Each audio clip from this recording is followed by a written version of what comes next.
Hey, have you ever thought about having a podcast of your very own? If so, great news. Spotify has a platform that lets you make one super easily, then distribute it everywhere and even earn money. It's all in one place for free. It's called Spotify for Podcasters, and here's how it works. So, Spotify for Podcasters lets you record and edit podcasts right from your phone or computer. So, no matter what your setup is like, you can get started creating as soon as today. Then you can distribute your podcast to Spotify, and everywhere else podcasts are heard. Video podcasts are also available on Spotify, so that's pretty cool. And with Spotify for Podcasters, you can earn money in a variety of ways, including ads and podcast subscriptions. And best of all, it's totally free with no catch. Ever since I discovered Spotify for Podcasters, I really just feel like it's taken my podcasting to a whole nother level. So I highly recommend you give it a try if a podcast is something that you've been thinking about as well. Just download the Spotify for Podcasters app or go to www.spotify.com/podcasters to get started.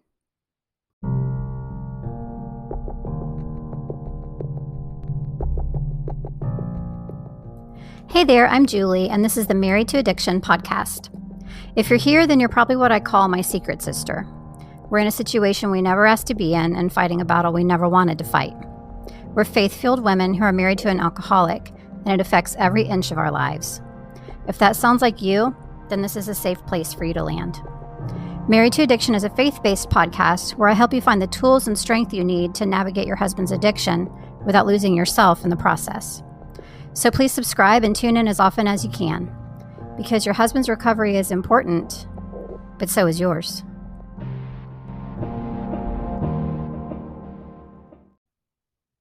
Today's podcast episode is sponsored by someone who supports and shares our values, and that's Your Praying Friend. Your Praying Friend was created by Mariah Roan, who I actually interviewed back in January. If you haven't listened to that episode yet, definitely go check it out. It was episode 64 called A Counselor's Perspective. But Mariah is a substance abuse counselor who has a heart for the hurting, and she is passionate about helping people with addiction and those who love them. She offers online counseling at extremely affordable prices, and she strives to serve God by serving others. I've actually heard really great things from several people who've met with her already. For more information, check out her website, yourprayingfriend.com, and make sure to also visit the Your Praying Friend Facebook group, where you can join a community of praying friends. You can send Mariah a message on Facebook or reach her on her website. Again, that's yourprayingfriend.com. Oh, and if you mention the Married to Addiction podcast, you'll receive a special offer exclusive to my listeners. So be sure to get a hold of Mariah today. Hello, and welcome to episode 72 of the Married to Addiction podcast. Today's episode is one of those tough love episodes, but I wouldn't bring you tough love episodes if I didn't think that it wasn't something that you needed. And the reason why I know that you probably need it is because I know that I most definitely needed it when I was in your position and my husband was still addicted. Today's episode is called, Is Addiction an Idol in Your Life? So sometimes our husband's drinking really becomes our primary focus. We live it, we breathe it, we think about it constantly, we obsess over it, we try to change it. I remember when my husband was addicted, it was pretty much all I thought about. And if I had to think about anything else, it was only for a brief time. And then I was right back to, down the wormhole of my husband's addiction. So what I want to talk to you about today is, for those of you who feel like your husband's drinking is a bigger part of your life right now than God is. Because if that's the case, then addiction has probably become an idol in your life. If it's something that you're obsessing over, if it's something that's taking the place of God as your main focus, if it is a priority in your life, or fixing it is a priority in your life, then is your husband's drinking an idol in your life? Do you give more of your mind to it than you give to God?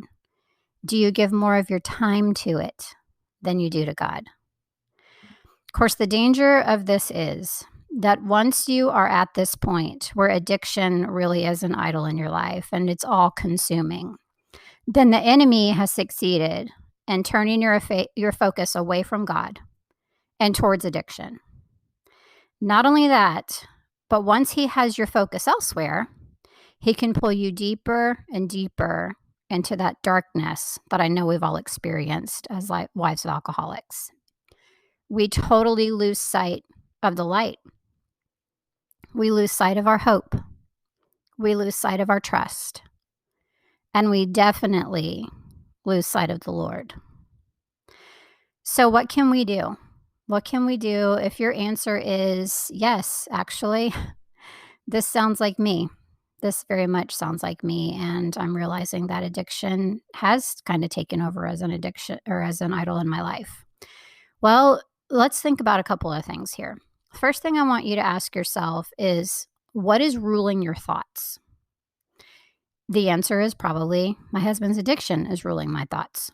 I'm trying to figure out how to fix it constantly, or I'm searching for bottles, or I'm following him around, or I'm putting a tracker on his car, or I'm confronting him about it, or whatever that is. If that's what's ruling your thoughts, then that's the first thing you need to work on, because our thoughts are what drive our emotions, which what drive our actions. So those actions that I just talked about, the looking for him, the looking for bottles, the, doing whatever that relates to the addiction, the action comes from the emotion that is prompted by the thought that you have. So for me, that looked like, I wonder what my husband's doing right now when I was at work. I wonder how much he's already had to drink. Or, in the morning, I wonder if he's already started drinking. I wonder if he's going to be drunk when I get home. I wonder how drunk he's going to be when I get home. I wonder if he's drunk around my son. I wonder if he's driving or if he's driven today. I wonder if he's this, that, whatever else. Those were the thoughts that went through my head constantly. And those thoughts would then become emotions, because all of those thoughts, since you don't know the answer to those questions, then start fueling panic and worry and fear. And I would get to the point where my heart would start racing. And, towards the end there, I would start to break out in hives. And sometimes that would then turn into the action of making an excuse to leave work early so I could go figure out if he was drinking or how much he was drinking or what was happening at home. Or, I would, you've heard me say before, I would drive home, and all the way home, I would be thinking about all the things that I was going to tell him about himself.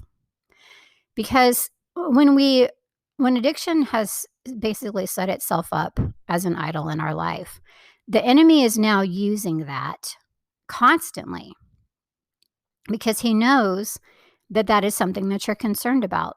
And that is something that if it just keeps being fed, you'll stay there. Where your focus is where you're going to stay. And so that's why we end up so often after, days, weeks, months of living as the wife of an alcoholic, even years, we are so run down. We are so exhausted. We are so mentally tapped out. Emotionally tapped out, spiritually tapped out. We are a shell of ourselves. We have nothing left. And then what happens? Well, we can't perform at work. Our parenting is affected.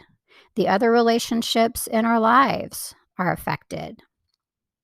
We start having health problems, whether that be physical health problems, mental health problems, or both.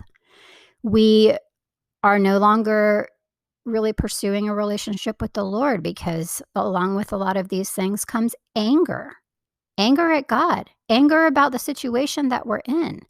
And so you can see how the enemy just keeps, it can just keep layering on and on and on.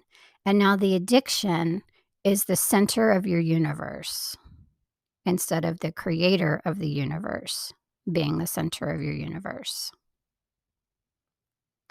So if your husband's addiction has become an idol in your life and you're hearing yourself in some of these things that I'm describing, then there's a couple things that you can do. You can pray about that. And I know, like I just said, a lot of times our relationship with the Lord is really estranged when we're going through this. But praying about it, even if your heart's not really in it at first, and if it's not, I get it. And you know what? That doesn't make you a bad Christian. It doesn't. Because sometimes we're human too, and we have human emotions. And you know what? God is a big enough God to be able to handle all of that. So pray about it. Definitely work on taking thoughts captive. That is so huge because, as I said, that's the beginning of where all of this starts. Changing your relationship with your husband's addiction really does start with getting your thought life in check first, because then it nips it in the bud. It doesn't go from a thought to an emotion that gets bigger and more scary and starts to drive those actions. You can turn off the obsession. When you turn off that obsession, now your thought process and your emotions and your heart, even, and your soul is not now completely revolved around the addiction and the obsession with the addiction. So you can get your heart and your spirit back in check. And that's so important. That is a huge, huge piece of healing that we usually need to do as wives of alcoholics. There are some things that you can do to get addiction back in check and get your obsession with the addiction back in check so that it is no longer an idol in your life and it is no longer bringing you down and pulling you under and making you feel like you're drowning and leading you to all the other things that I talked about, the potential health issues, the mental health issues, the hopelessness, the fear, all of that. That is such a hard way to live. And how do I know? Because I lived it for so long, for way, way, way too long. And that is why now I have given my life to, or my life's purpose to, trying to keep other people, other women, other wives from being there as long as I was. Or if you've been there for a really long time, showing you that you can get out of it. So there are some things that you can do. Pray about it. Work on taking your thoughts captive. Work on getting your thought life in check. Work on, untying from the addiction so that you can get your life back, so that you can get your heart back, so that you can get your spirit back in check. Of course, if you do need some help with that, these are all things that we concentrate on and work on in the Secret Sister Circle, which is my membership group for wives of alcoholics. And I would absolutely love to have you there.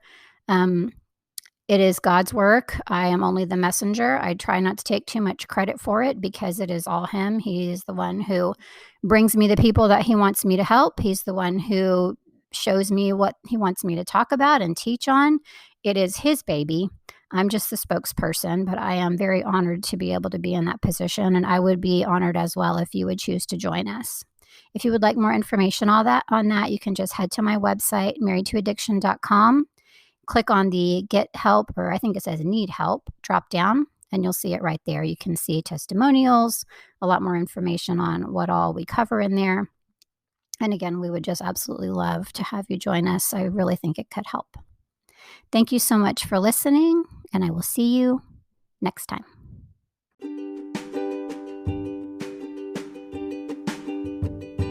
Hey, one more quick thing before I let you go today. Do you follow Married to Addiction on either Instagram or Facebook, or both? If not, I would love to have you join me over there. It's a great place to stay connected with everything that's happening with Married to Addiction. I post updates about my podcast episodes, of course. I post about my freebies. I post about my programs. I post encouragement in the way of Bible verses and things like that.